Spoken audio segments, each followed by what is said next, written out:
Hello and welcome. I'm Rashid Ahmad, a psychological well-being ambassador.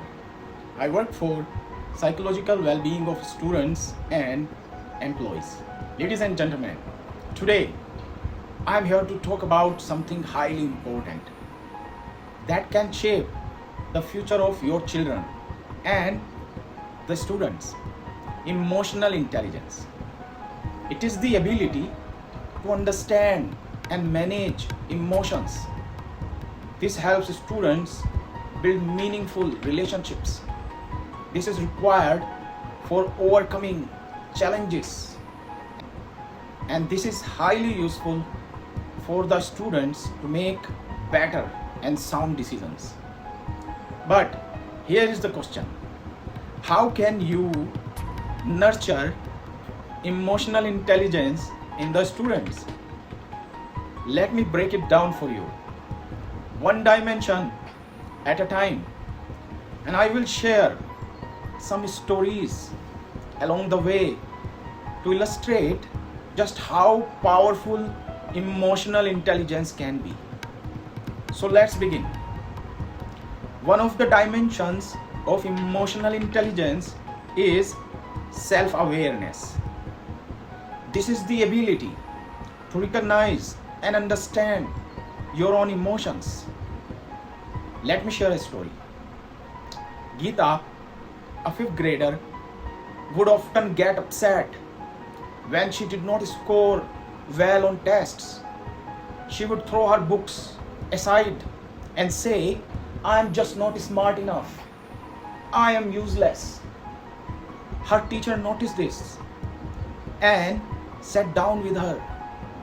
Together, they explored her feelings, helping her recognize the frustration and anxiety that were making her react this way. Over time, Geeta learned to pause, take a deep breath, and say, "I'm frustrated right now, but I can try again." This way, Geeta's ability to identify her emotions gave her control over her emotions. How parents and teachers can help. You can encourage students to talk about their feelings. At home, when a child says, "I'm mad," ask why. Help them label their emotions. This is the first step toward emotional growth. Second one is self-regulation. Self-regulation is about managing your emotions in healthy ways. Another story comes to my mind. In Mr. Sharma's classroom, little Rahul was known for his quick temper. If something did not go his way, he would lash out. One day, after an outburst, Mr. Sharma sat down with Rahul and said, "Next time you feel angry, squeeze this stress ball." He gave him a ball. Rahul was hesitant, but gradually he started using the ball whenever he felt his anger rising. Soon he was able to calm down and think before acting. His parents noticed this change. At home too, he was learning how to regulate his emotions. How we can support this? You can teach students calming techniques like deep breathing or counting to 10 before reacting. This will help them understand that it is okay to feel angry or frustrated, but it is how we respond that matters. Number 3 is motivation.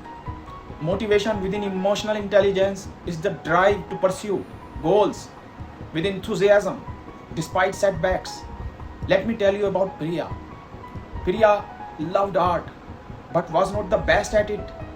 She would often compare her drawings to her classmates and feel discouraged. Her mother noticed this and began encouraging her to set small goals. "Why don't you try drawing just one flower today?" she would say. With time, Priya's confidence grew. She learned that mistakes were part of learning and kept pushing herself.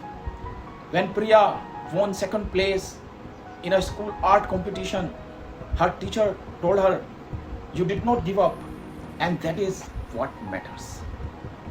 Our role As teachers and parents, we need to teach children that failure is part of success. Motivate them to set goals and work towards them, reminding them that persistence pays off. Then comes empathy. Empathy is the ability to understand how others feel. One of my favorite stories is about a student named Arjun. Arjun was a quiet boy who often sat alone during recess. His classmate Meera noticed this. One day after school, she told her mother about Arjun. Her mother said, "How do you think he feels?" Meera thought for a moment and said, "Maybe he is lonely." The next day, Meera invited Arjun to join her and her friends. Arjun's face lit up. That small act of empathy changed Arjun's school experience and taught Meera the power of kindness. What we can do: encourage children to think about how others feel. In the classroom, create activities where students put themselves in others' shoes. At home, when your child talks about a classmate, ask them, how do you think they feel? And then comes social skills. Social skills help us build and maintain relationships. Here is another story. At a school assembly, some students were preparing for a group presentation. One of the group members, Ravi, was not contributing much. The leader of the group, Neha, felt frustrated. But instead of criticizing him, she asked, "Is everything okay? You seem a bit off, Ravi." Ravi admitted that he was feeling nervous about speaking in front of all the school, and that's natural. Neha responded with, "Let's practice together. We will help you." Through this interaction, Neha demonstrated social skills by showing understanding, helping Ravi, and improving the group dynamics. How we can nurture this into the children, into the students?